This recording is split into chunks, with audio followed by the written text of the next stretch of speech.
ਧੰਨ ਵਾਹਿਗੁਰੂ ਸਾਹਿਬ ਜੀ। ਮਹੱਲਾ ਤੀਜਾ। ਵਾਹੁ ਵਾਹੁ ਗੁਰਮੁਖ ਸਦਾ ਕਰੈ, ਮਨ ਮੁਖ ਮਰੈ ਬਿਖ ਖਾਏ।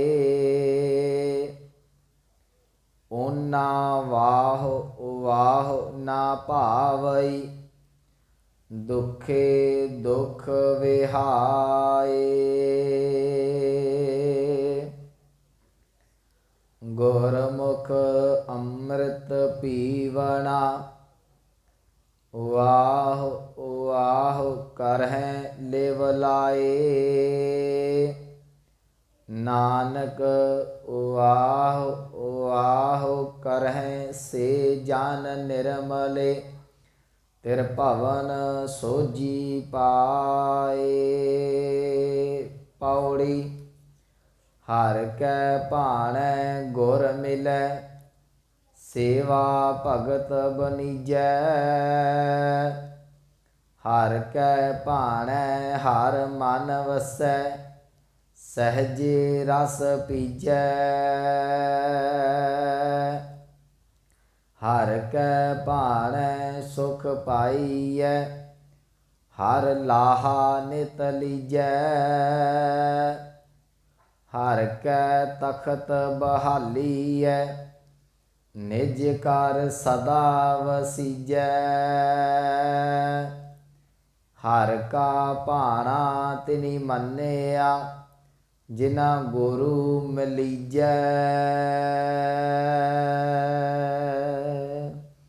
ਵਾਹਿਗੁਰੂ ਜੀ ਕਾ ਖਾਲਸਾ, ਵਾਹਿਗੁਰੂ ਜੀ ਕੀ ਫਤਿਹ। ਪਰਮ ਸਨਮਾਨਯੋਗ ਸਤਿਗੁਰੂ ਗੁਰੂ ਗ੍ਰੰਥ ਸਾਹਿਬ ਮਹਾਰਾਜ ਜੀ ਦੀ ਪਾਵਨ ਹਜ਼ੂਰੀ ਦੇ ਅੰਦਰ ਸੁਭਾਏਮਾਨ ਸਤਸੰਗੀ ਜਨੋ ਵਡਭਾਗੇ ਹੋ, ਜੋ ਸਤਿਗੁਰਾਂ ਦੀ ਰਹਿਮਤ ਬਖਸ਼ਿਸ਼ ਹਾਸਲ ਕਰ ਰਹੇ ਜੇ। ਚੱਲ ਰਹੀ ਲੜੀਵਾਰ ਗੂਜਰੀ ਕੀ ਵਾਰ ਦੀ ਪਾਵਨ ਵਿਚਾਰ ਆਪ ਜੀ ਨੇ ਜੋ ਅੰਮ੍ਰਿਤ ਬਚਨ ਸਰਵਣ ਕੀਤਾ ਹੈ, ਇਹ 16ਵੀਂ ਪੌੜੀ ਅਤੇ ਉਹਦੇ ਨਾਲ ਦੂਸਰਾ ਸ਼ਲੋਕ ਦਰਜ ਹੈ, ਉਸ ਦਾ ਮੂਲ ਪਾਠ ਹੈ।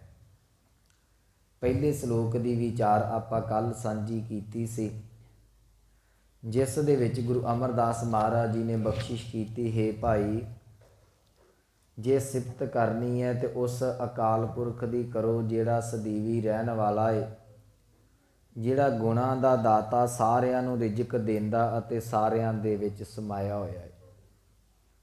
ਇਹ ਆਪਾਂ ਕੱਲ੍ਹ ਸਾਂਝਾ ਕੀਤਾ ਸੀ। ਅੱਜ ਸਤਿਗੁਰੂ ਜੀ ਬਖਸ਼ਿਸ਼ ਕਰਦੇ ਨੇ, ਕਹਿਣ ਲੱਗੇ ਅਸਲ ਦੇ ਵਿੱਚ ਪਰਮਾਤਮਾ ਦੀ ਸਿਫਤ ਮਨੁੱਖ ਦੇ ਵੱਸ ਦੀ ਗੱਲ ਨਹੀਂ। ਜਿਨ੍ਹਾਂ ਉੱਤੇ ਗੁਰੂ ਕਿਰਪਾ ਕਰਦਾ ਹੈ, ਜਿਨ੍ਹਾਂ ਨੂੰ ਗੁਰੂ ਮਿਲਦਾ ਹੈ, ਉਹ ਪਰਮਾਤਮਾ ਦੇ ਨਾਲ ਜੁੜਦੇ ਨੇ, ਉਹ ਪਰਮਾਤਮਾ ਦੀ ਸਿਫਤੋ ਸਲਾਹੁਤਾ ਕਰਦੇ ਨੇ।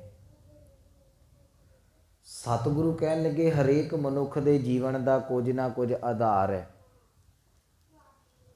ਅਸੀਂ ਜੇ ਮਨੁੱਖ ਦਾ ਜੀਵਨ ਵੇਖਦੇ ਹਾਂ ਤੇ ਸਭ ਤੋਂ ਜਿਹੜਾ ਇਹਦਾ ਮੂਲ ਆਧਾਰ ਉਹ ਪਾਣੀ ਹੈ। ਸਾਡੀ ਪੈਦਾਇਸ਼ ਵੀ ਪਾਣੀ ਤੋਂ ਹੈ ਤੇ ਸਾਡੇ ਜੀਵਨ ਦਾ ਜਿਹੜਾ ਉਹ ਆਧਾਰ ਆਸਰਾ ਉਹ ਵੀ ਪਾਣੀ ਹੈ। ਸਤਿਗੁਰੂ ਕਹਿਣ ਲੱਗੇ ਜਿਵੇਂ ਪਾਣੀ ਤੋਂ ਬਿਨਾਂ ਮਨੁੱਖ ਦਾ ਜੀਵਨ ਸੰਭਵ ਨਹੀਂ, ਇਸੇ ਤਰੀਕੇ ਦੇ ਨਾਲ ਜਿਹੜੇ ਗੁਰਮੁਖ ਨੇ ਉਹਨਾਂ ਦੇ ਜੀਵਨ ਦਾ ਆਧਾਰ ਪਰਮਾਤਮਾ ਦਾ ਨਾਮ ਰੂਪੀ ਅੰਮ੍ਰਿਤ ਹੈ। ਉਹਨਾਂ ਦਾ ਜੀਵਨ ਨਾਮ ਅੰਮ੍ਰਿਤ ਤੋਂ ਬਿਨਾਂ ਸੰਭਵ ਨਹੀਂ। ਆਪਾਂ ਇਉਂ ਕਹਿ ਦਈਏ ਪਾਣੀ ਨਾ ਹੋਵੇ ਤੇ ਮਨੁੱਖ ਨਹੀਂ ਬਚਦਾ, ਤੇ ਗੁਰਮੁਖੋ ਬਾਣੀ ਨਾਮ ਸਿਮਰਨ ਹੋਵੇ ਤੇ ਗੁਰਮੁਖ ਨਹੀਂ ਜੇ ਬਚਦਾ। ਇੱਕ ਬੜਾ ਪਿਆਰਾ ਬਚਨ ਹੈ, ਸਤਿਗੁਰੂ ਕਹਿਣਗੇ ਜਿਉਂ ਪ੍ਰਾਣੀ ਜਲ ਬਿਨ ਹੈ ਮਰਤਾ, ਜਿਵੇਂ ਇੱਕ ਮਨੁੱਖ ਪਾਣੀ ਤੋਂ ਬਿਨਾਂ ਤੜਫ ਤੜਫ ਕੇ ਮਰ ਜਾਂਦਾ ਹੈ, ਤਿਉਂ ਗੁਰਸਿੱਖ ਗੁਰ ਬਿਨ ਮਰ ਜਾਈ। ਕਹਿਣਗੇ ਇਸੇ ਤਰੀਕੇ ਦੇ ਨਾਲ ਗੁਰੂ ਦਾ ਸਿੱਖ ਗੁਰੂ ਤੋਂ ਬਿਨਾਂ ਜਿਹੜਾ ਉਹ ਵਿਛੜ ਕੇ ਉਹਦੇ ਤੋਂ ਦੂਰ ਹੋ ਕੇ ਆਤਮਕ ਮੌਤੇ ਮਰ ਜਾਂਦਾ ਹੈ। ਸੋ ਅੱਜ ਦੇ ਪਾਵਨ ਸ਼ਬਦ ਦਾ ਇਹ ਅੰਤਰੀਵ ਭਾਵ ਹੈ। ਆਰੰਭ ਦੇ ਵਿੱਚ ਸਤਿਗੁਰੂ ਜੀ ਬਖਸ਼ਿਸ਼ ਕਰਦੇ ਨੇ। ਮਹੱਲਾ ਤੀਜਾ, ਇਹ ਦੂਸਰਾ ਸ਼ਲੋਕ ਵੀ ਗੁਰੂ ਅਮਰਦਾਸ ਪਾਤਸ਼ਾਹ ਜੀ ਦਾ ਹੈ। ਸਤਿਗੁਰੂ ਕਹਿਣਗੇ, ਵਾਹ ਵਾਹ ਗੁਰਮੁਖ ਸਦਾ ਕਰਹਿ, ਮਨ ਮੁਖ ਮਰਹਿ ਬਿਖ ਖਾਏ। ਵਾਹੋ ਵਾਹੋ ਦਾ ਅਰਥ ਆਪਾਂ ਕਰਦੇ ਆ ਰਹੇ ਹਾਂ ਪਰਮਾਤਮਾ ਦੀ ਸਿਫਤ ਸਲੋਤਾ। ਗੁਰਮੁਖ ਦਾ ਅਰਥ ਹੈ ਗੁਰੂ ਦੇ ਸਨਮੁਖ ਰਹਿਣ ਵਾਲਾ। ਸਤਿਗੁਰੂ ਕਹਿਣਗੇ, ਜਿਹੜਾ ਜੀਵ ਗੁਰੂ ਦੇ ਬਚਨਾਂ ਨੂੰ ਕਮਾਉਂਦਾ ਹੈ, ਉਹਦੇ ਸਨਮੁਖ ਰਹਿੰਦਾ, ਉਹ ਹਮੇਸ਼ਾ ਹੀ ਪਰਮਾਤਮਾ ਦੀ ਸਿਫਤ ਕਰਦਾ ਹੈ। ਜਿਹੜਾ ਮਨੁੱਖ ਆਪਣੇ ਮਨ ਦੀ ਮਰਜ਼ੀ ਕਰਦਾ ਹੈ, ਕਹਿਣ ਲੱਗੇ ਉਹ ਮਾਇਆ ਦੀ ਬਿਖ ਦਾ ਅਰਥ ਹੈ ਜ਼ਹਿਰ। ਮਾਇਆ ਰੂਪੀ ਜ਼ਹਿਰ ਨੂੰ ਖਾ ਕੇ ਤੇ ਆਤਮ ਕਮੌਤੇ ਮਰ ਜਾਂਦਾ। ਇੱਥੇ ਦੋ ਤਰ੍ਹਾਂ ਦਾ ਜੀਵਨ ਸਾਡੇ ਸਾਹਮਣੇ ਆਉਂਦਾ ਹੈ। ਇੱਕ ਜੀਵਨ ਹੈ ਜੀ ਗੁਰਮੁਖ ਦਾ, ਇੱਕ ਜੀਵਨ ਹੈ ਮਨਮੁਖ ਦਾ। ਜਿਨ੍ਹਾਂ ਦਾ ਗੁਰਮੁਖਾਂ ਵਾਲਾ ਜੀਵਨ ਹੈ, ਮੈਂ ਹੁਣੇ ਜਿਵੇਂ ਬੇਨਤੀ ਕੀਤੀ, ਉਹਨਾਂ ਦਾ ਆਧਾਰ, ਉਹਨਾਂ ਦਾ ਆਸਰਾ ਪ੍ਰਮਾਤਮਾ ਦਾ ਨਾਮ ਹੋਇਆ ਕਰਦਾ ਹੈ। ਨਾਮ ਤੋਂ ਬਿਨਾਂ ਕੋਈ ਗੁਰਮੁਖ ਨਹੀਂ। ਇੱਕ ਗੱਲ ਯਾਦ ਰੱਖਿਓ, ਗੁਰਮਤ ਦੇ ਵਿੱਚ ਭੇਖ ਨੂੰ ਜਿਹੜਾ ਕੇਵਲ ਤੇ ਕੇਵਲ ਭੇਖ ਨੂੰ ਸਤਿਗੁਰਾਂ ਨੇ ਪ੍ਰਵਾਨ ਨਹੀਂ ਕੀਤਾ। ਜੇ ਮਨੁੱਖ ਇਹ ਗੱਲ ਆਖੇ ਨਾ ਕਿ ਮੈਂ ਤਨ ਦੇ ਉੱਤੇ ਧਰਮ ਦੇ ਕੱਪੜੇ ਪਾਏ ਨੇ, ਧਰਮ ਦਾ ਬਾਣਾ ਪਾਇਆ ਹੋਇਆ ਏ ਤੇ ਮੈਂ ਸਿੱਖ ਹਾਂ, ਯਾਦ ਰੱਖਿਓ ਇਹ ਸਿੱਖ ਦੀ ਪਰਿਭਾਸ਼ਾ ਨਹੀਂ। ਸਿੱਖ ਕੌਣ ਹੈ? ਗੁਰੂ ਰਾਮਦਾਸ ਮਹਾਰਾਜ ਜੀ ਬਖਸ਼ਿਸ਼ ਕਰਕੇ ਸਮਝਾਉਂਦੇ ਨੇ, ਕਹਿਣ ਲੱਗੇ, ਗੁਰ ਸਤਿਗੁਰ ਕਾ ਜੋ ਸਿੱਖ ਅਖਾਏ। ਜੇ ਤੂੰ ਆਪਣੇ ਆਪ ਨੂੰ ਸਿੱਖ ਅਖਵਾਉਣਾ ਹੈ ਨਾ, ਆਹ ਚੀਜ਼ਾਂ ਵੱਲ ਝਾਤੀ ਮਾਰੀ ਤੇਰੇ ਅੰਦਰ ਮੌਜੂਦ ਨੇ। ਜੇ ਤੇਰੇ ਅੰਦਰ ਇਹ ਮੌਜੂਦ ਨਹੀਂ, ਤੂੰ ਸਿੱਖ ਨਹੀਂ ਹੋ ਸਕਦਾ। ਉਹ ਕਿਹੜੀਆਂ ਨੇ? ਗੁਰ ਸਤਿਗੁਰ ਕਾ ਜੋ ਸਿੱਖ ਅਖਾਏ, ਸੋ ਭਲਕੇ ਉੱਠ ਹਰ ਨਾਮ ਧਿਆਵੈ। ਭਲਕੇ ਦਾ ਅਰਥ ਹੈ ਸਵੇਰੇ ਤੜਕੇ ਅੰਮ੍ਰਿਤ ਵੇਲੇ। ਕਹਿਣ ਲੱਗੇ ਉਹ ਪਿਆਰਾ, ਉਹ ਗੁਰਮੁਖ ਜਿਹੜਾ ਸਿੱਖ ਆਪਣੇ ਆਪ ਨੂੰ ਅਖਵਾਉਂਦਾ, ਉਹਦੀ ਪਹਿਲੀ ਪਰਿਭਾਸ਼ਾ, ਪਹਿਲੀ ਨਿਸ਼ਾਨੀ ਇਹ ਹੈ, ਉਹ ਅੰਮ੍ਰਿਤ ਵੇਲੇ ਉੱਠ ਕੇ ਗੁਰੂ ਗੁਰੂ ਜਪਦਾ। ਗੁਰ ਸਤਿਗੁਰ ਕਾ ਜੋ ਸਿੱਖ ਅਖਾਏ, ਸੋ ਭਲਕੇ ਉੱਠ ਹਰ ਨਾਮ ਧਿਆਵੈ। ਉਦਮ ਕਰੇ ਭਲਕੇ ਪ੍ਰਭਾਤੀ। ਕਹਿਣਗੇ ਫਿਰ ਅਗਲੇ ਉਹ ਉਸ ਤੋਂ ਬਾਅਦ ਦਾ ਇਹਦਾ ਜੀਵਨ ਦਾ ਆਧਾਰ ਕੀ? ਉਦਮ ਕਰੇ। ਕਾਹਦਾ ਉਦਮ?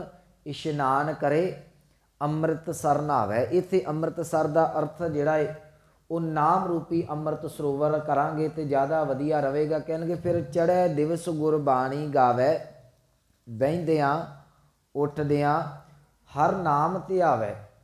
ਕਹਿਣ ਲੱਗੇ ਉਹ ਹਰ ਵੇਲੇ ਗੁਰੂ ਗੁਰੂ ਪਿਆ ਜਪਦਾ ਹੈ। ਅੰਮ੍ਰਿਤ ਵੇਲੇ ਜਿਹੜਾ ਉਹ ਅੰਮ੍ਰਿਤ ਬਾਣੀ ਦਾ ਜਾਪ ਪਿਆ ਕਰਦਾ, ਜਿਹਨੂੰ ਸਾਡੀ ਰਹਿਤ ਮਰਿਆਦਾ ਨਿਤਨੇਮ ਕਹਿੰਦੀ ਹੈ।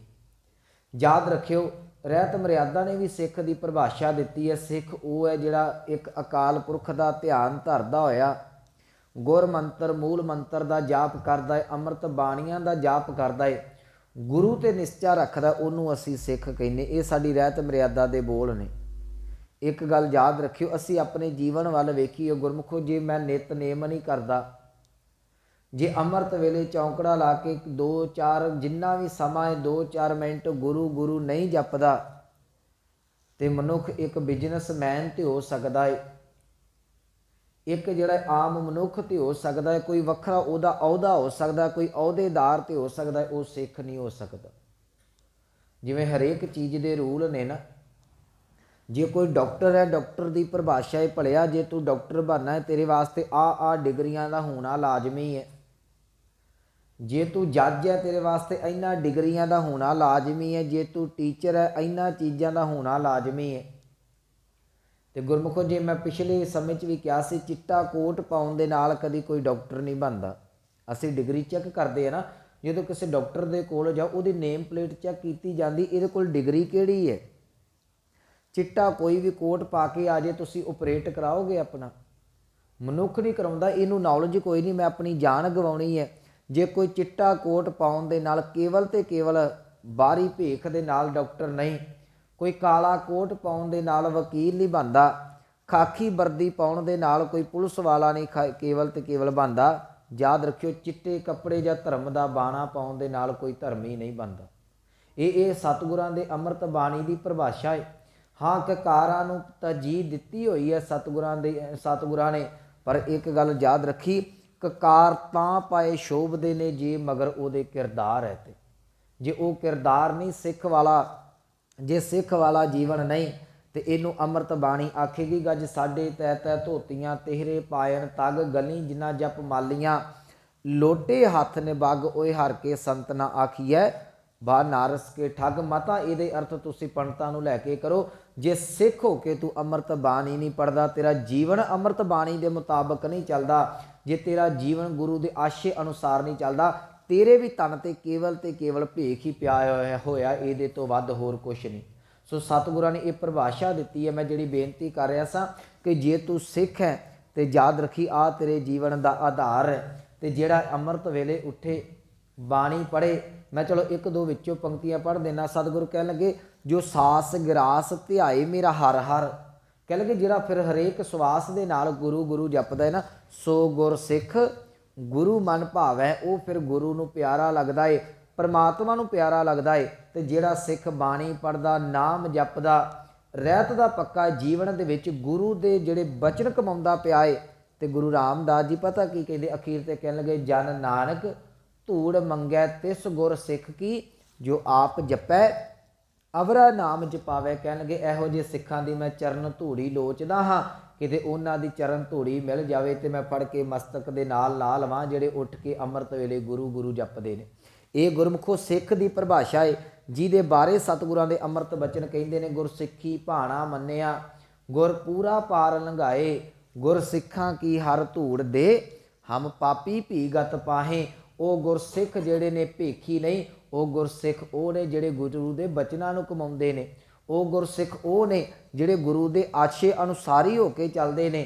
ਤੇ ਭਾਈ ਗੁਰਦਾਸ ਜੀ ਇਹੋ ਜਿਹੇ ਗੁਰਸਿੱਖਾਂ ਲਈ ਸ਼ਬਦ ਵਰਤਦੇ ਨੇ, ਕਹਿ ਲੱਗੇ ਮੇਰਾ ਚਿੱਤ ਕਰਦਾ ਏ ਮੈਂ ਆਪਣੇ ਚਮੜੇ ਨੂੰ ਕੁੱਟ ਕੇ ਨਾ ਇਹਦੇ ਜੋੜੇ ਬਣਾ ਦੇਵਾਂ, ਤੇ ਉਹ ਜੋੜੇ ਜਿਹੜੇ ਗੁਰਸਿੱਖ ਆਪਣੇ ਪੈਰਾਂ ਦੇ ਵਿੱਚ ਪਾ ਕੇ ਹੰਡਾਉਣ, ਤਾਂ ਜੋ ਮੇਰਾ ਚੰਮ ਵੀ ਇਹੋ ਜਿਹੇ ਗੁਰਸਿੱਖਾਂ ਦੇ ਚਰਨਾਂ 'ਚ ਆ ਕੇ ਲੇਖੇ ਲੱਗ ਸਕੇ।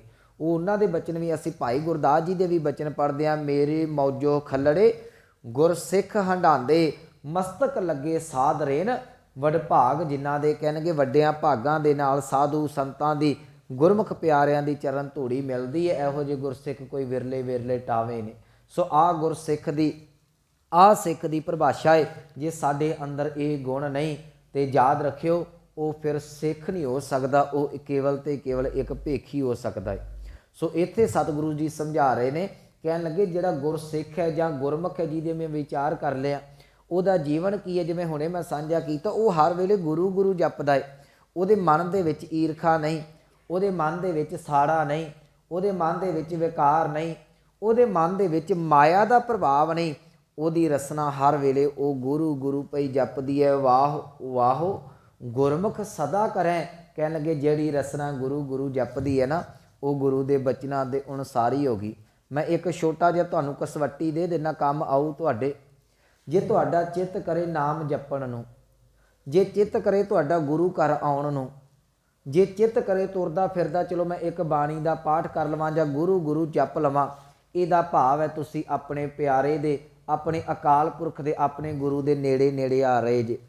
ਕਿਉਂਕਿ ਜਦੋਂ ਜਿਹੜੀ ਵੀ ਚੀਜ਼ ਨੇੜੇ ਆਵੇ ਉਹਦਾ ਪ੍ਰਭਾਵ ਜ਼ਿਆਦਾ ਹੁੰਦਾ ਹੈ ਨਾ। ਚੁੰਬਕ ਤੋਂ ਲੋਹਾ ਦੂਰ ਹੈ, ਖਿੱਚ ਘੱਟ ਹੈ, ਜਿਉਂ-ਜਿਉਂ ਨੇੜੇ ਆਵੇਗਾ ਉਹਦੀ ਖਿੱਚ ਵੱਧਦੀ ਜਾਂਦੀ ਹੈ। ਸੂਰਜ ਤੋਂ ਤੁਸੀਂ ਦੂਰ ਜੇ, ਗਰਮੀ ਘੱਟ ਹੈ, ਜਿਉਂ-ਜਿਉਂ ਨੇੜੇ ਜਾਓਗੇ ਗਰਮੈਸ਼ ਵੱਧਦੀ ਹੈ। ਯਾਦ ਰੱਖਿਓ ਅਸੀਂ ਗੁਰੂ ਤੋਂ ਜਿੰਨੇ ਦੂਰ ਹੋਵਾਂਗੇ ਉਨਾ ਹੀ ਬਾਣੀ ਪੜ੍ਹਨ ਨੂੰ ਚਿੱਤ ਨਹੀਂ। ਜੇ ਅੱਜ ਬਾਣੀ ਪੜ੍ਹਨ ਨੂੰ ਚਿੱਤ ਨਹੀਂ ਕਰ ਰਿਹਾ, ਅੱਜ ਨਾਮ ਜਪਣ ਨੂੰ ਚਿੱਤ ਨਹੀਂ ਕਰਦਾ, ਅੱਜ ਚਿੱਤ ਕਰਦਾ ਕਿਤੇ ਘੁੰਮ ਫਿਰ ਆਈਏ, ਅੱਜ ਚਿੱਤ ਕਰਦਾ ਕੋਈ ਗਾਣਾ ਸ਼ਾਣਾ ਸੁਣ ਲਈਏ, ਅੱਜ ਚਿੱਤ ਕਰਦਾ ਕੋਈ ਰੌਣਕ ਮੇਲਾ ਵੇਖ ਆਈਏ, ਇਹਦਾ ਭਾਵ ਤੂੰ ਗੁਰੂ ਤੋਂ ਦੂਰ ਜਾ ਰਿਹਾ ਹੈ। ਜਿੱਦਣ ਤੁਹਾਡਾ ਚਿੱਤ ਗੁਰੂ ਦੀ ਬਾਣੀ ਪੜ੍ਹਨ ਨੂੰ ਕਰਿਆ ਕਰੇ ਨਾ, ਆਪਣੇ ਆਪ 'ਤੇ ਮਾਣ ਮਹਿਸੂਸ ਕਰਿਆ ਕਰੋ, ਮਨਾ ਸ਼ੁਕਰ ਹੈ ਤੂੰ ਆਪਣੇ ਘਰ ਵੱਲ ਨੂੰ ਆਉਣ ਲੱਗਾ। ਕਿਉਂਕਿ ਸਿਆਣੇ ਕਹਿੰਦੇ ਨੇ ਸਵੇਰ ਦਾ ਭੁੱਲਿਆ ਸ਼ਾਮ ਨੂੰ ਘਰ ਆ ਜੇ, ਉਹਨੂੰ ਭੁੱਲਿਆ ਨਹੀਂ ਕਹਿੰਦੇ।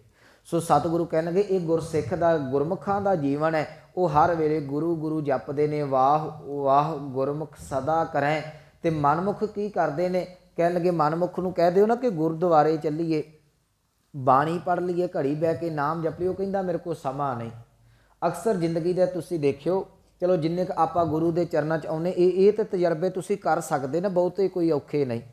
ਤੁਸੀਂ ਬਹਿ ਕੇ ਆਖੋ ਮੈਂ ਇੱਕ ਸੁਖਮਨੀ ਸਾਹਿਬ ਕਰ ਲਵਾਂ, ਜਪਜੀ ਸਾਹਿਬ ਕਰ ਲਵਾਂ 5 ਮਿੰਟ, ਗੁਰੂ ਦੇ ਕੋਲ ਆ ਕੇ ਬੈਠ ਜਾਵਾਂ, ਤੁਹਾਡਾ ਤੇ ਟਿਕਾ ਬਣ ਜਾਏਗਾ, ਕਿਉਂਕਿ ਅਭਿਆਸ ਬਣ ਗਿਆ ਤੁਹਾਡਾ, ਗੁਰੂ ਦੇ ਨਾਲ ਪ੍ਰੀਤ ਪੈ ਗਈ।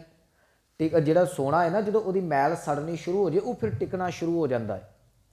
ਜਿਹੜੇ ਤੁਸੀਂ ਗੁਰੂ ਕੋਲ ਆਣ ਕੇ ਟਿਕ ਕੇ ਬੈਠਦੇ ਜੇ, ਜਿਹੜੇ ਜਿਨ੍ਹਾਂ ਦਾ ਵੀ ਅੰਦਰ ਟਿਕ ਕੇ ਬੈਠਦਾ, ਇਹਨਾਂ ਦੀ ਮੈਲ ਸੜਦੀ ਪਈ ਹੈ।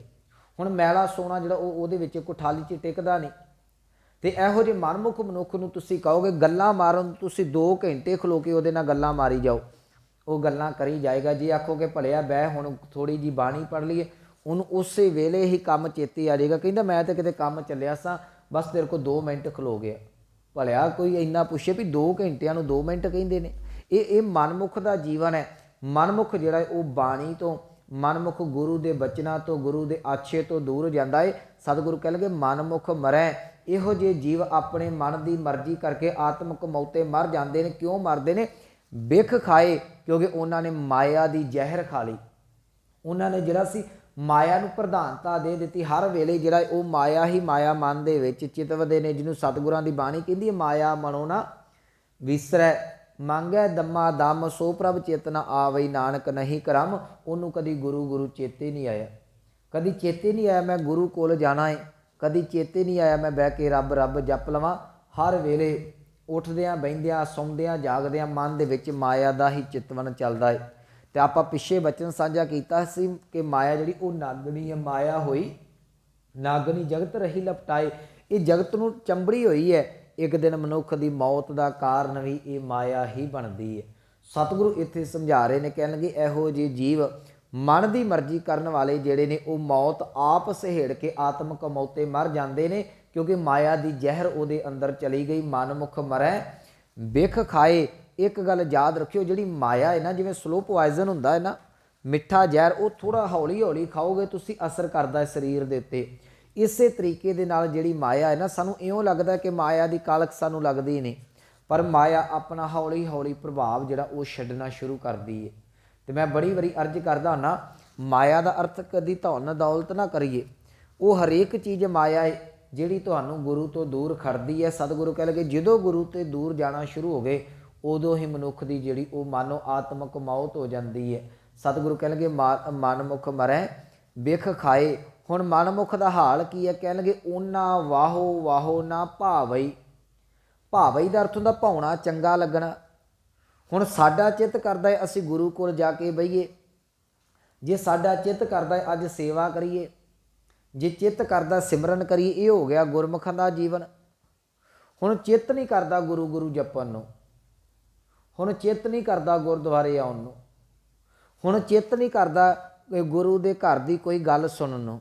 ਸਤਿਗੁਰੂ ਕਹਿਣਗੇ ਉਹਨਾਂ ਵਾਹੋ ਵਾਹੋ ਨਾ ਭਾਵਈ। ਉਹਨਾਂ ਨੂੰ ਰੱਬ ਦੇ ਘਰ ਦੀ ਗੱਲ ਚੰਗੀ ਨਹੀਂ ਲੱਗਦੀ, ਉਹਨਾਂ ਨੂੰ ਨਾਮ ਜਪਣਾ ਚੰਗਾ ਨਹੀਂ ਲੱਗਦਾ। ਜ਼ਿੰਦਗੀ ਕਿੱਦਾਂ ਨਿਕਲਦੀ ਹੈ? ਦੁੱਖੇ ਦੁੱਖ, ਵਿਹਾਏ ਵਿਹਾਏ ਦਾ ਅਰਥ ਹੈ ਬੀਤਣਾ। ਕਹਿਣਗੇ ਕੇਵਲ ਅਤੇ ਕੇਵਲ ਜ਼ਿੰਦਗੀ ਦੇ ਵਿੱਚ ਦੁੱਖ ਨੇ। ਦੁੱਖ ਆਉਂਦਾ ਹੈ, ਫਿਰ ਦੁੱਖ ਆਉਂਦਾ ਹੈ, ਫਿਰ ਦੁੱਖ ਆਉਂਦਾ ਹੈ। ਦੁੱਖ ਅਤੇ ਦੁੱਖ ਹੀ ਉਹਨੂੰ ਮੁਸੀਬਤਾਂ ਤੇ ਮੁਸੀਬਤਾਂ ਹੀ ਪੈਂਦੀਆਂ ਨੇ। ਉਹ ਵਿਚਾਰਾ ਦੁਖੀ ਹੋ ਕੇ ਕੁਰਲਾਉਂਦਾ ਤੇ ਰਹਿੰਦਾ ਹੈ, ਪਰ ਜੀਵਨ ਸਾਰਾ ਦੁੱਖਾਂ ਦੇ ਵਿੱਚ ਨਿਕਲ ਜਾਂਦਾ ਹੈ। ਕਦੀ ਗੁਰੂ ਗੁਰੂ ਨਹੀਂ ਜਪਿਆ। ਮੈਂ ਇਹ ਬੜੀ ਵਾਰੀ ਅਰਜ਼ ਕਰ ਚੁੱਕਾ ਹਾਂ ਕਿ ਦੁੱਖ ਸਾਡੇ ਮਨ ਦਾ ਵਿਸ਼ਾ ਜਾਂ ਸੁੱਖ ਸਾਡੇ ਮਨ ਦਾ ਵਿਸ਼ਾ। ਹੁਣ ਉਹਨੇ ਕਦੀ ਪਰਮਾਤਮਾ ਦਾ ਨਾਮ ਲਿਆ ਹੀ ਨਹੀਂ। ਹਰ ਵੇਲੇ ਇੱਕ ਦੁੱਖ ਛੱਡਦਾ ਹੈ, ਦੂਸਰਾ ਸ਼ੁਰੂ ਹੋ ਜਾਂਦਾ। ਜਿਵੇਂ ਉਹ ਕਰਦੇ ਹੁੰਦੇ ਨਾ, ਭੰਡਾ ਕੁ ਭੰਡੋਰੀਆ ਕਿੰਨਾ ਕੁ ਭਾਰ, ਇੱਕ ਮੁੱਠੀ ਚੁੱਕ ਤੇ ਦੂਜੀ ਤਿਆਰ। ਉਹ ਹਿਸਾਬ ਹੈ, ਇੱਕ ਦੁੱਖ ਛੱਡਿਆ ਦੂਸਰਾ ਸਾਹਮਣੇ ਆ ਜਾਂਦਾ, ਦੂਸਰਾ ਛੱਡਿਆ ਤੀਸਰਾ ਸਾਹਮਣੇ ਆ ਗਿਆ। ਜਿਹੜਾ ਗੁਰੂ ਕੋਲ ਆ ਜਾਂਦਾ ਹੈ ਨਾ, ਇੱਕ ਗੱਲ ਯਾਦ ਰੱਖਿਓ, ਮੈਂ ਅੱਜ ਵੀ ਮਨ ਦੇ ਵਿੱਚ ਸੋਚ ਰਿਹਾ ਸਾਂ, ਕੁਝ ਕੰਮ ਹੁੰਦੇ ਨੇ ਜਿਹੜੇ ਅਸੀਂ ਆਪ ਕਰਦੇ ਹਾਂ। ਮੇਰਾ ਕੋਈ ਕੰਮ ਹੈ ਜਾਂ ਮੇਰੇ 'ਤੇ ਕੋਈ ਮੁਸ਼ਕਿਲ ਆਣ ਬਣੀ, ਮੈਂ ਉਹ ਆਪ ਕੰਮ ਕਰਾਂ, ਜੇ ਨਹੀਂ ਤਾਂ ਕਿਸੇ ਦੋਸਤ ਮਿੱਤਰ ਭੈਣ ਭਰਾ ਨੂੰ ਕਹਿ ਕੇ ਕਰਾ ਦੇਵਾਂ। ਪਰ ਇੱਕ ਗੱਲ ਆਪਣੇ ਨਿੱਜੀ ਜੀਵਨ ਦੇ ਵਿੱਚ ਜ਼ਰੂਰ ਵੇਖਿਓ, ਕੁਝ ਕੰਮ ਇੱਦਾਂ ਹੁੰਦੇ ਨੇ ਤੁਹਾਡੇ ਅਜੇ ਮਨ ਦੇ ਵਿੱਚ ਫੁਰਨਾ ਚੱਲਦਾ ਕਿ ਮੈਂ ਕੰਮ ਕਰਨਾ ਹੈ, ਪਰ ਉਹ ਜਿਹੜਾ ਤੁਸੀਂ ਅਜੇ ਹੱਲ ਕਰਨਾ ਸੀ ਕੋਈ ਨਾ ਕਿਸੇ ਨੂੰ ਕਹਿ ਕੇ, ਕੋਈ ਨਾ ਕੋਈ ਜਿਹੜਾ ਸੀ ਉਹ ਸਕੀਮ ਮਾਰ ਕੇ, ਉਹ ਕੰਮ ਤੁਹਾਡੇ ਗੱਲ ਬਣਾਉਣ ਤੋਂ ਪਹਿਲਾਂ ਹੀ ਹੋ ਜਾਂਦਾ, ਕਿਉਂਕਿ ਉਹ ਕੰਮ ਸਤਿਗੁਰੂ ਆਪ ਹੀ ਕਰਦੇ ਨੇ ਵੀ ਆਹ ਨਿੱਕੇ ਮੋਟੇ ਕੰਮ ਜਿਹਦੀ ਤੂੰ ਟੈਨਸ਼ਨ ਨਾ ਲਿਆ ਕਰ।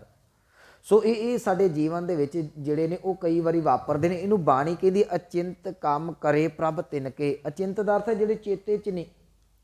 ਅਜੇ ਮੈਂ ਸੋਚਣ ਡਿਆ ਸਾਂ ਵੀ ਆਹ ਕੰਮ ਮੈਂ ਇੱਦਾਂ ਕਰਨਾ ਹੈ, ਸੋਚ ਅਜੇ ਆਪਣੇ ਕੋਲ ਹੈ, ਪਰ ਗੁਰੂ ਸਾਹਿਬ ਉਹ ਕੰਮ ਕਰਕੇ ਹੱਲ ਕਰਕੇ ਸਾਡੇ ਸਾਹਮਣੇ ਉਹ ਮਸਲੇ ਦਾ ਸਲਿਊਸ਼ਨ ਕੱਢ ਕੇ ਰੱਖ ਦਿੰਦੇ ਨੇ।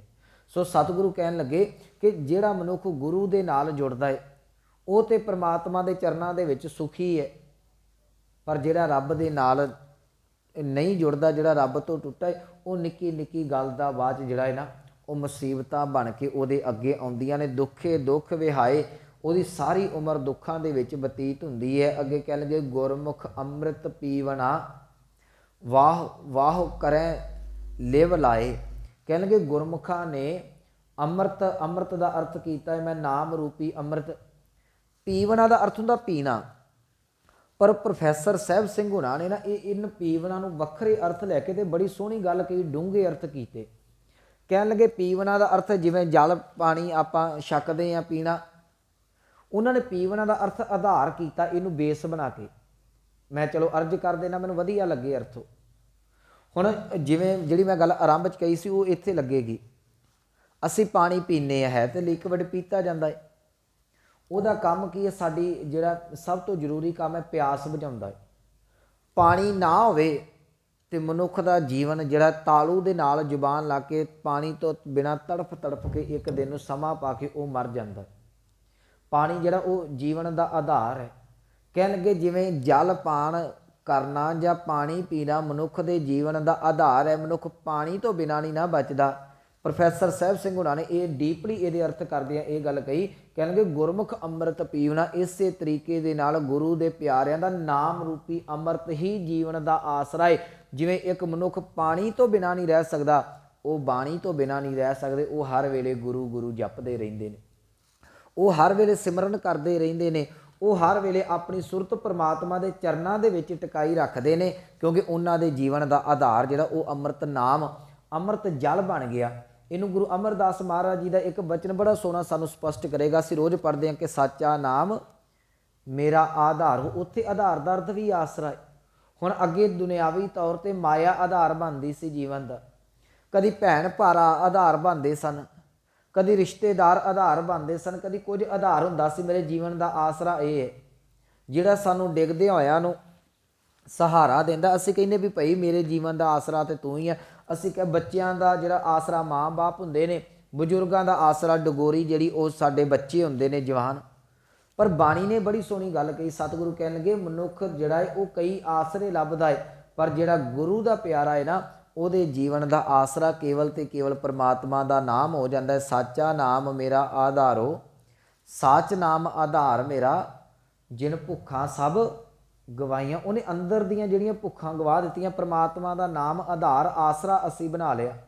ਤੇ ਇੱਥੇ ਇੱਕ ਗੱਲ ਹੋਰ ਯਾਦ ਰੱਖਿਓ, ਜਦੋਂ ਪਰਮਾਤਮਾ ਦਾ ਨਾਮ ਆਸਰਾ ਬਣਾਉਂਦਾ ਹੈ ਨਾ ਜੀਵ, ਤੇ ਗੁਰੂ ਰਾਮਦਾਸ ਜੀ ਦਾ ਬੜਾ ਸੋਹਣਾ ਬਚਨ ਹੈ। ਕਹਿਣ ਲੱਗੇ ਫਿਰ ਉਹਨੂੰ ਕਿਸੇ ਹੋਰ ਦੀ ਮੁਤਾਜਗੀ ਨਹੀਂ ਰਹਿ ਜਾਂਦੀ।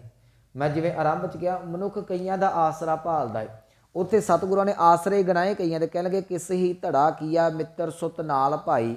ਧੜੇ ਦਾ ਅਰਥ ਆਪਣੀ ਧੜਾ ਬੰਦੀ ਆਸਰਾ ਕਰ ਲਈਏ ਸੌਖਾ ਰਹਿ ਜਾਏਗਾ, ਜਿਹੜਾ ਆਪਾਂ ਵਿਸ਼ਾ ਲੈ ਕੇ ਚੱਲ ਰਹੇ। ਕੋਈ ਕਹਿੰਦਾ ਮੇਰੇ ਭਰਾ ਨੇ, ਕੋਈ ਕਹਿੰਦਾ ਮੇਰਾ ਪੁੱਤਰ ਹੈ, ਕੋਈ ਕਹਿੰਦਾ ਮੇਰੇ ਦੋਸਤ ਹੈਗੇ ਨੇ, ਮੈਨੂੰ ਕਿਹੜੀ ਕਿਸੇ ਦੀ ਪਰਵਾਹ। ਕਿਸ ਹੀ ਧੜਾ ਕੀਆ ਮਿੱਤਰ ਸੁਤ ਨਾਲ ਭਾਈ, ਕਿਸ ਹੀ ਧੜਾ ਕੀਆ ਕੁੜਮ ਸਕੇ ਨਾਲ ਜਵਾਈ, ਕਿਸ ਹੀ ਧੜਾ ਕੀਆ ਸਿਕਦਾਰ ਚੌਧਰੀ ਨਾਲ ਆਪਣੇ ਸਵਾਈ। ਸਵਾਈ ਦਾ ਅਰਥ ਹੁੰਦਾ ਸਵਾਰਥ। ਕਿਸੇ ਨੇ ਕਿਹਾ ਪਿੰਡ ਦਾ ਚੌਧਰੀ, ਸਿਕਦਾਰ ਦਾ ਅਰਥ ਰਾਜਾ ਕਰ ਲਈਏ। ਕਿਸੇ ਨੇ ਕਿਹਾ ਆ ਸਮੇਂ ਜਿਹੜਾ ਇਲਾਕੇ ਦਾ MLA ਜਾਂ ਕੋਈ ਮੰਤਰੀ ਹੈ ਉਹ ਮੇਰਾ ਆਸਰਾ ਬਣੇਗਾ। ਸਤਿਗੁਰੂ ਕਹਿ ਲਗੇ ਆਪਣੇ ਸਵਾਰਥ ਵਾਸਤੇ ਲੋਕ ਇਹਨਾਂ ਨੂੰ ਆਸਰੇ ਬਣਾਉਂਦੇ ਨੇ, ਪਰ ਕਹਿੰਦੇ ਮੈਂ ਕਿਸੇ ਵੀ ਨਾ ਮੰਤਰੀ ਦਾ, ਨਾ ਸੰਤਰੀ ਦਾ, ਨਾ ਰਾਜਨੀਤਿਕ ਦਾ, ਨਾ ਕਿਸੇ ਘਰੋਂ, ਨਾ ਕਿਸੇ ਬਾਹਰ ਦਾ ਆਸ ਰੱਖਦਾ। ਕਿਉਂ? ਹਮਰਾ ਧੜਾ ਹਰ ਰਹਿਆ ਸਮਾਈ। ਯਾਦ ਰੱਖਿਓ ਤੁਸੀਂ ਬਾਹਰੋਂ ਕਿਸੇ ਦਾ ਆਸਰਾ ਰੱਖੋਗੇ, ਸਮਾਂ ਪਾ ਕੇ ਆਸਰਾ ਟੁੱਟ ਜਾਂਦਾ ਹੈ, ਮਨੁੱਖ ਦੀ ਆਸ ਟੁੱਟ ਜਾਂਦੀ ਹੈ। ਜਿਹਨੂੰ ਗੁਰੂ ਦਾ ਆਸਰਾ ਬਣ ਜਾਂਦਾ ਹੈ ਨਾ ਉਹਦਾ ਫਿਰ ਆਸਰਾ ਟੁੱਟਦਾ ਨਹੀਂ, ਕਿਉਂਕਿ ਗੁਰੂ ਕਦੀ ਸਾਥ ਨਹੀਂ ਛੱਡਦਾ। ਇੱਥੋਂ ਤੱਕ ਸਾਡੇ ਬਜ਼ੁਰਗ ਕਹਿੰਦੇ ਹੁੰਦੇ, ਜਦੋਂ ਆਪਣਿਆਂ ਦੀ ਉਦਾਹਰਨ ਦਿੰਦੇ ਨਾ ਅਸੀਂ, ਕਿ ਨੌਵਾਂ ਦੇ ਨਾਲੋਂ ਮਾਸ ਕਦੀ ਅਲੱਗ ਨਹੀਂ ਹੁੰਦਾ। ਤੇ ਮੈਂ ਕਹਿੰਦਾ ਨਾ ਜਿਹੜੇ ਨੇਲ ਆਪਾਂ ਕੱਟਦੇ ਉਹ ਵੀ ਤੇ ਨੌ ਦੇ ਨਾਲੋਂ ਹੀ ਵੱਖ ਹੋਏ ਨੇ ਨਾ। ਜਿਹੜੇ ਨੌ ਮੁਰਦਾ ਹੋ ਜਾਂਦੇ ਨੇ ਉਹ ਮਾਸ ਵੀ ਅਲੱਗ ਹੋ ਜਾਂਦਾ ਜੇ। ਜਿਸ ਦਿਨ ਤੁਹਾਡੇ ਤੇ ਮੁਸੀਬਤ ਆਵੇਗੀ, ਜਿਨ੍ਹਾਂ ਦਾ ਤੁਹਾਨੂੰ ਆਸਰਾ ਸੀ ਨਾ ਭੈਣ ਭਰਾਵਾਂ ਦਾ, ਉਹਨਾਂ ਨੇ ਵੀ ਇੱਕ ਦਿਨ ਨੂੰ ਤੁਹਾਨੂੰ ਉੱਥੇ ਛੱਡ ਦੇਣਾ ਹੈ। ਪਰ ਪ੍ਰਮਾਤਮਾ ਦਾ ਨਾਮ ਜਿਹੜਾ ਹੈ ਉਹ ਕਦੀ ਸਾਡੇ ਤੋਂ ਅਲੱਗ ਨਹੀਂ ਹੋ ਸਕਦਾ। ਪ੍ਰਮਾਤਮਾ ਦੇ ਨਾਮ ਦਾ ਆਸਰਾ ਸਾਨੂੰ ਕਦੀ ਨਹੀਂ ਛੱਡਦਾ। ਮੈਂ ਬਚਨ ਪੜ੍ਹ ਰਿਹਾ ਸਾਂ, ਸਾਚਾ ਨਾਮ ਮੇਰਾ ਆਧਾਰੋ, ਸਾਚ ਨਾਮ ਆਧਾਰ ਮੇਰਾ, ਜਿਨ ਭੁੱਖਾਂ ਸਭ ਗਵਾਈਆਂ, ਕਰ ਸ਼ਾਂਤ ਸੁਖ ਮਨ ਆਏ ਵਸਿਆ। जिन इच्छा सब पुजाइयां, सदा कुर्बान कीता गुरु विटों, जिस दियां ये वडियाइयां, कहे नानक सुनो संतो शब्द धरो प्यारो। क्यों? क्योंकि साचा नाम मेरा आधारो। जिस दिन गुरु के शब्द के नाल प्रेम पै गया, जिस दिन तेरा आसरा परमात्मा का नाम बन गया, याद रखी हिरदे दे विच सुख आनंद आन के हमेशा दे लई टिक जाएगा। अजे असी दुखी तां, मैं पिछले दिनों भी कहा सी, मैनू अपने ते आसरा सी कि मेरा लोड़ पैन ते काम आउणगे, पर बाणी कहती है कि जब ही निरतन देखियो नरको, कहते जदों भी माड़ा समा आया संग छाड़ सब भागे, उदों सारे ही आसरा छड्ड के चले जाते हैं।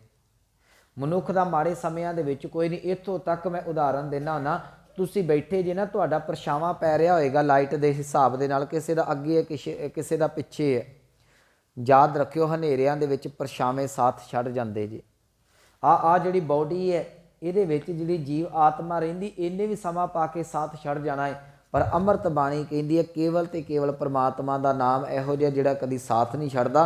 गुरु नानक साहब ने कहा, कहणगे जे तू मित्र बनाउणा है तो परमात्मा के नाम नूं बना। सज्जन सई नाल मैं चलदियां नाल चलन, जिथे लेखा मंगी है तिथे खड़े दिसन। असीं ये भी बचन पढ़ते, जे मात पिता सुत मीत ना भाई, मन ऊहा नाम तेरे संग सहाई। जिथे सारे आसरे खत्म हो जाएंगे, याद रखी जा को मुश्किल अत बने, ढोई कोई ना दे, कोई आसरा नहीं देंदा पिया। लागू होए दुश्मना, जेड़े अगे मेरे दुश्मन सन वो भी कहते हैं मौका है अपना बदला लै लो। लागू होए दुश्मना साक पे भज खले, सबो भजे आसरा चूके सब असराओ। सतगुरु कह लगे पुत घबरा ना, चित आवे उस पार ब्रह्मता लगे ना तत्ती वाओ। वो कदी तत्ती वाह नहीं जे लगन देंदा। इत्थे सतगुरु जी बख्शिश करके सानू समझा रहे हैं, कह लगे उन्हां दे जीवन का आधार, उन्हां दे जीवन का आसरा अमृत नाम बन गया। उन्होंने अमृत नूं पीना शुरू करता, भाव जिवें एक प्राणी पानी तो बिना नहीं रहिंदा, जिहड़ा गुरमुख है वो नाम सिमरन बाणी तो बिना नहीं रहिंदा। गुरमुख अमृत पीवना वाह वाह करें लिव लाए, वो हर वेले गुरु गुरु जपदे हैं, अपनी सुरत परमात्मा के चरणों च जोड़ी रखते हैं। तो सानू जिहदा आसरा होवे, साडी सुरत भी उधर ही जुड़ी रहिंदी है, हर वेले ध्यान उधर है। माँ बाप नूं है बच्चे मेरे कल नूं आसरा बन गए, माँ किते भी होवे ध्यान बच्चों के विच है। ये साडा जिधर भी आसरा होवेगा ना, जिधर ध्यान है सुरत उत्थे ही टिकी रहेगी। जिस दिन साडा आसरा परमात्मा का नाम बन गया, सतगुरु कह लगे भलिया याद रखी तेरी लिव परमात्मा नाल लगी रहेगी। वाहो वाहो करें लिव लाए, अखीर ते कह लगे नानक वाहो वाहो करें से जन निर्मले। निर्मले का अर्थ करांगे पवित्र जीवन वाले। ये संप्रदा वाल नहीं खड़ना। निर्मल का अर्थ है पवित्र साफ जीवन वाले। कह लगे जिन्हों ने परमात्मा का नाम जपिया ना, वो एक दिन पवित्र जीवन वाले हो गए। तो याद रखियो ये परमात्मा का नाम ही एक इहो जी दात है जिहड़ा साडा जीवन जिहड़ा वो पवित्र हो सकता है। मैं पिछले समय भी कहा सी, दो चीज़ां ने जी साडे को, एक साडा तन है, एक साडा मन है। तन कदी भी सुच्चा नहीं हो सकता, ये गल मन च पक्की समझ लो। तुसीं पढ़े लिखे जे तन साफ हो सकता है।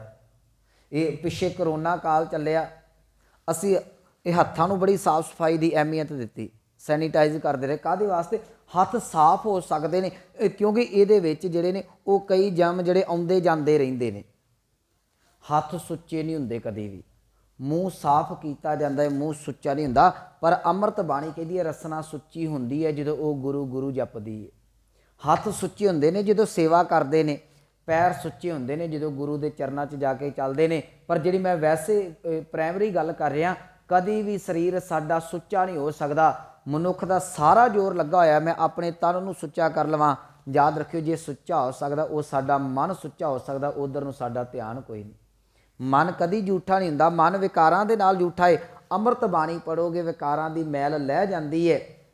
एक दिन मगर उज्जलता ही, एक दिन अंदर साफ, अंदर पवित्रता ही बच के रह जाती है। जिस दिन पवित्रता बच गई उस दिन तुहानूं अपने निज स्वरूप का वो दीदार हो जाते हैं। जिवें शीशा होवे ना, उहदे ते धूल जम्मी होवे ते मनुख अपनी शक्ल भी पहचान नहीं सकता, भी पता नहीं कोई चेहरा जिहा दिखदा, किहो जिहा दिखदा है।